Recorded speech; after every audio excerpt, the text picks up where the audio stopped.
First off, I'd like to welcome you to the book signing here at McIntyre's bookstore here in Pittsburgh, North Carolina. Short of the story was when the book was out, I got an opportunity to talk with Coach Frederick. And Coach Frederick said, listen, one of the first things you want to do when you put this book out is you want to go ahead and talk with Kiwi over at McIntyre and go ahead and try to arrange a book appearance there, because they're really good people, they're really good friends, and they really have a strong bookstore, and they're really strong in the community. So before the book was even done, I came here and talked with the staff, Paul and his brother, and they said, okay, great, when we get the book done, let us know. So eventually the book got done, it came back, and remembered me, and eventually we just got put on a schedule, and that's kind of why we're here. So I certainly would like to thank them for allowing us to come in here and give the book, the book appearance here at the store. Number two, I'd like to thank you guys. I really appreciate that. I think, generally speaking, words can't express, the appreciation I have for you to come out, take some time out of your day to hear what this guy has to say about whatever he has to say about the book.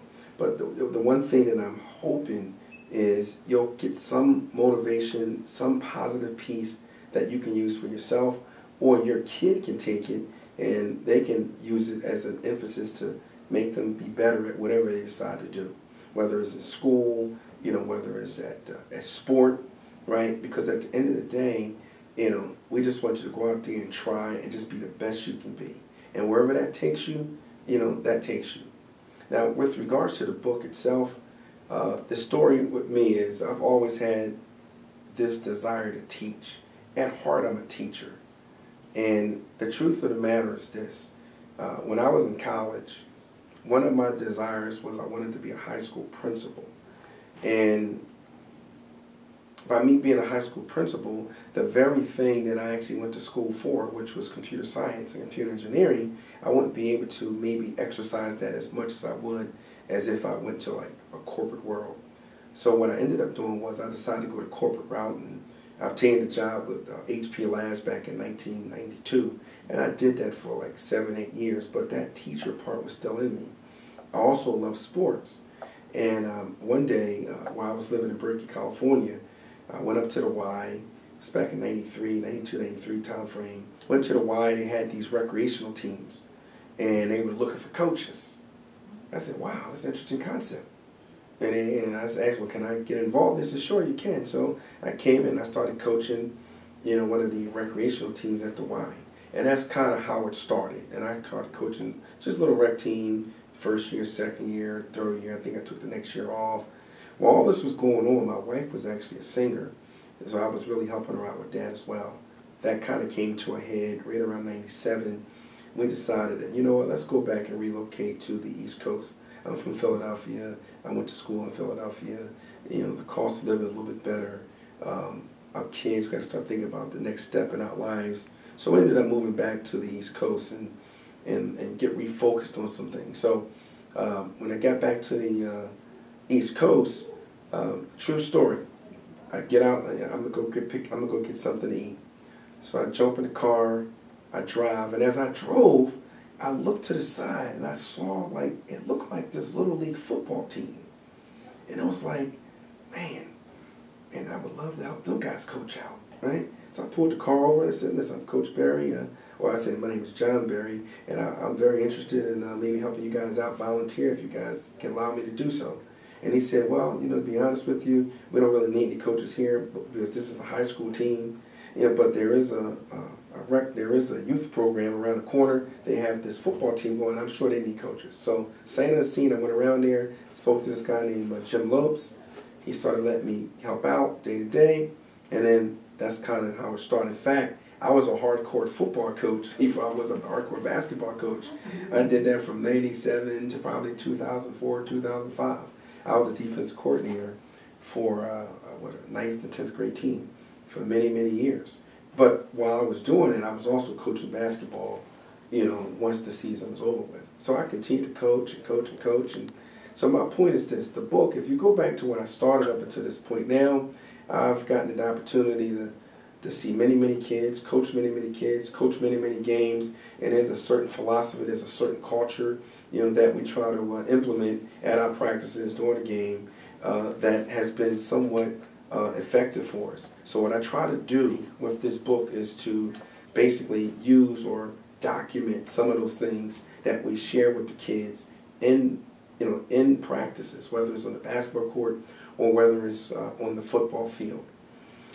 That's kind of what this is all about. This is what this book is, right? And it's wonderful. But so if you look at that, right, you say to yourself, well, so what's the main point?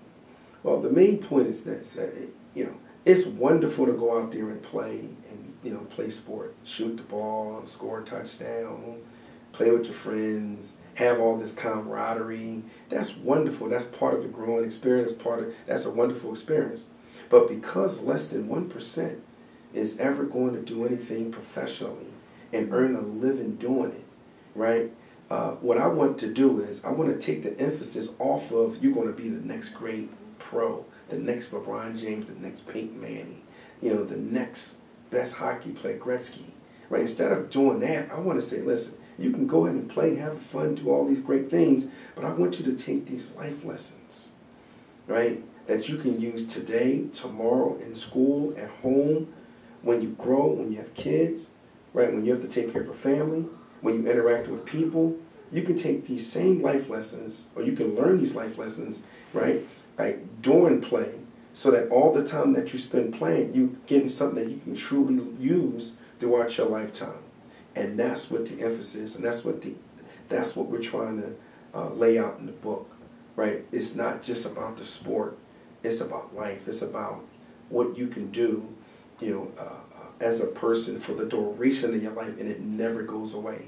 And this book can be applicable to a kid, probably as low as 3rd, 4th grade, all the way up to an adult who is far beyond me as a senior. And that's the kind of book it is. So what I'm going to do is I'll go through and just read a couple of the quotes, right, just to kind of give you an idea of what we were talking about here in terms of like some of these quotes.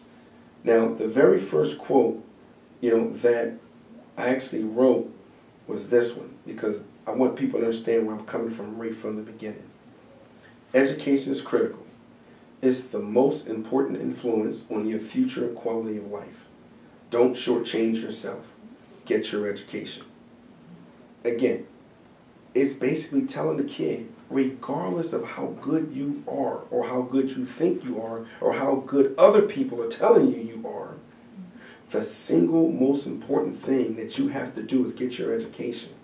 Because your mind, your brain, is the thing that's going to be with you, and that's the thing that's going to guarantee be the driving factor of your quality of life as you grow up, period. Because you could be the best football player but blow a knee out. You could be the best basketball player and twist an ankle, right?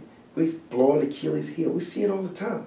But your mind, that's going to be with you. And as long as you study and as long as you put the work in, you'll always have an option to take care of yourself.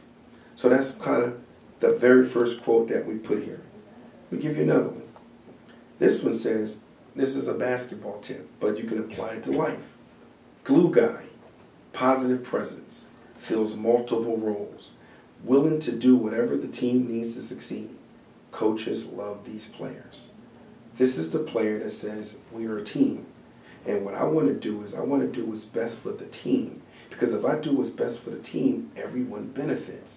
And if you do what's best for the team, guess what? The coach will be able to use you in multiple different areas. The kid I'm telling you about, Mike Galin, he was that glue guy. He was willing to do whatever we needed him to do. He knew the defense better than anybody else on the defense. If I need to plug him in a certain area on offense that he really don't play, but he knew it mentally, I can plug him in there. If you need to help another kid out, he can do that. It wasn't about him and what he wanted to do. It was about what the team needed, right? It was about that first, right? It was about that first and then individual second. That's why a lot of coaches say play for the name on the front of the jersey, as opposed to the name of the back of the jersey. And that's what the glue guy is, right? That's what the glue guy is.